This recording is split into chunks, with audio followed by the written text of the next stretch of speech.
Hi all, welcome to this week's Q&A session. Thank you for sending all your questions. Please keep them coming. I can't answer all your questions in this session, but I hope that most of your questions will be answered. For those of you still struggling with an ACT Gov computer and logging into Zoom meetings, we have some good news. First of all, you should all be able to log into Zoom meetings from your ACT Gov computer. You may have to change some settings, but we will send you some information on how to do that. You will not be able to download the app and schedule meetings yourself, but please contact our professional staff who will be able to help and do that for you if you want to set up a meeting with your students or with anybody else.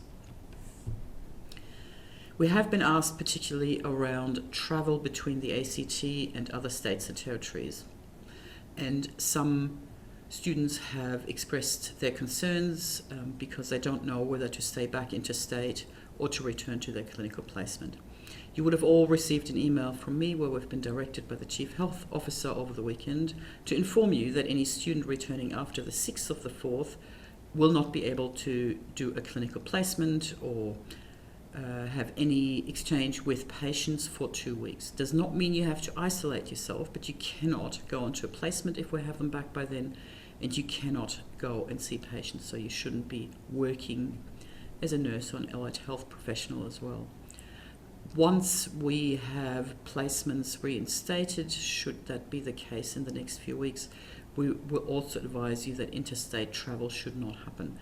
We cannot risk you bringing in COVID into the ACT and then exposing patients to that, just as we wouldn't want you exposed to COVID-19 by anybody else traveling. So please keep that in mind.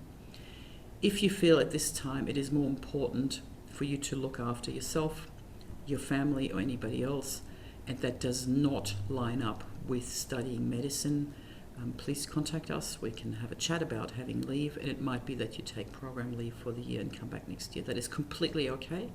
It is very important for you to think about it, what is most important in your life at these very, very difficult times.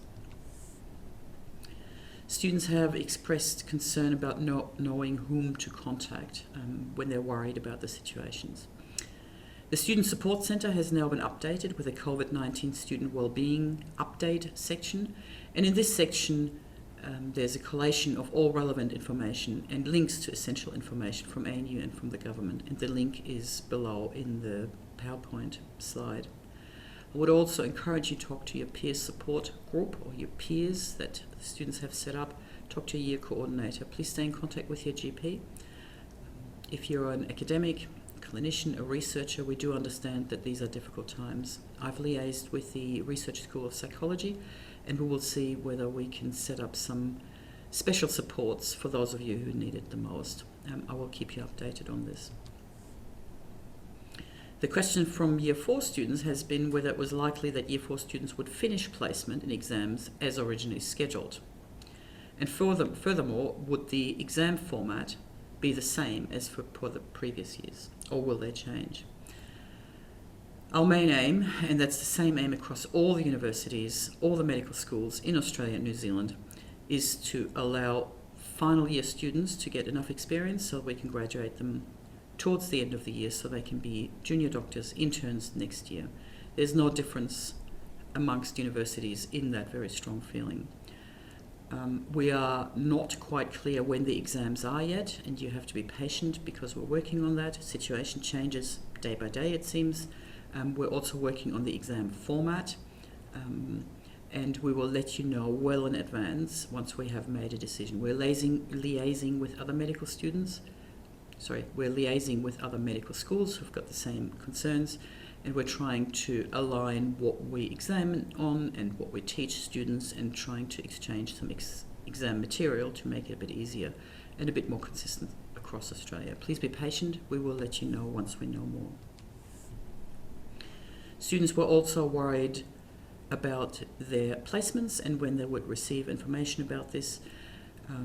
And particular students who are susceptible or thought to be at risk of getting sicker with COVID-19 or live with people who are thought to be vulnerable, how would that be managed? So at the moment, the clinical placements are still paused. We're liaising with ACT Health, Calvary, Canberra Health Services on students to come back onto their placements. And we're focusing, as I said before, on the Year 4s, but are also interested to get the Year 3 students back so they can get some experience, which will be helpful for next year.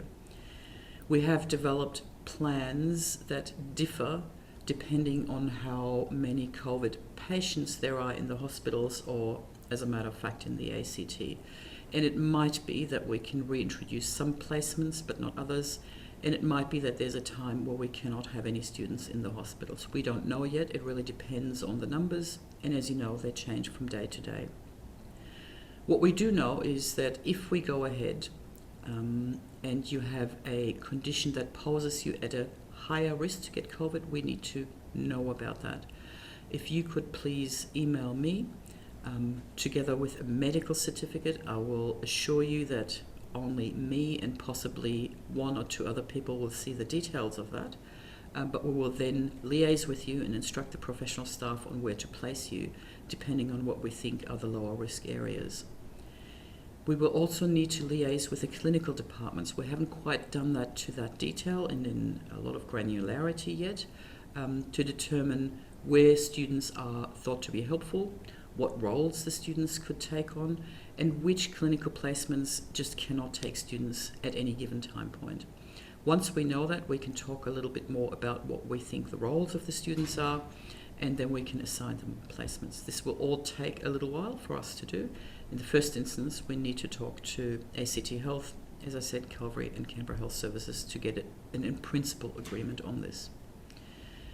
The risk is managed as it would be with any other health professional. Clearly, we do not want students anywhere near a patient who's diagnosed with COVID or is being tested for COVID-19.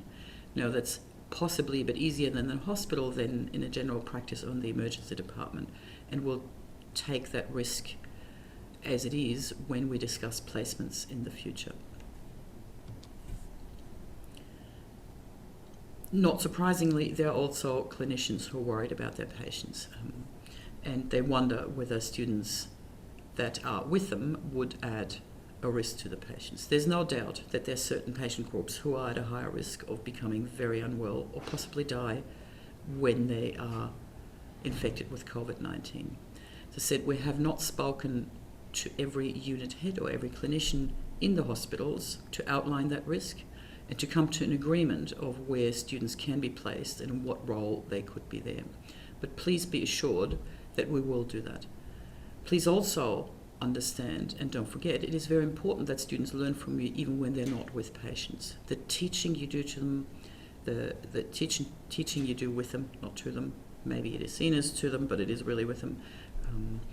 The information that you're giving them, whether it doesn't have to be on a ward round, but whether it is in unit meetings or whether it is through a Zoom meeting, is invaluable information for the students, and they are learning from you, whether they're with you when you see a patient or not.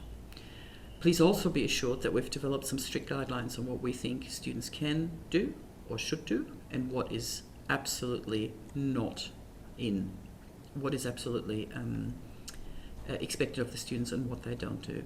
When we have those guidelines, just like with the placements, we will come and talk to you. And if you've got anything to add to that, we'd be more than happy to hear that and add it. The overseas students, international students, were wondering whether they should return home, whether they could stay enrolled if they went home, and whether they can do their study from overseas. Now, clearly that's something that we are interested in supporting, and we are working with the international office at the moment to get some clarity on that. For the students who are on a visa, please check with the organisation that has given you the visa on the details about returning to your home country and then returning to Australia at a later stage. But please keep in mind, if you do that, if you actually get a flight back, that there might still be travel restrictions when we want you back in the country, whether it be for clinical placements next year or whether it is for remediation this year. So this is your risk that you need to be aware of.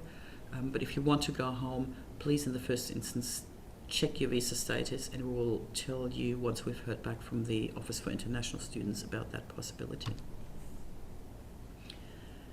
I met with quite a range of international students via Zoom at the weekend, and we talked through those issues that I've just mentioned. But I would just like to give out a special message to the international students who were concerned about staying in Australia in these difficult times, just in case they can't return home or they choose to continue their studies here. You're part of the ANU and you're part of the medical school. You're as much part as any domestic student is.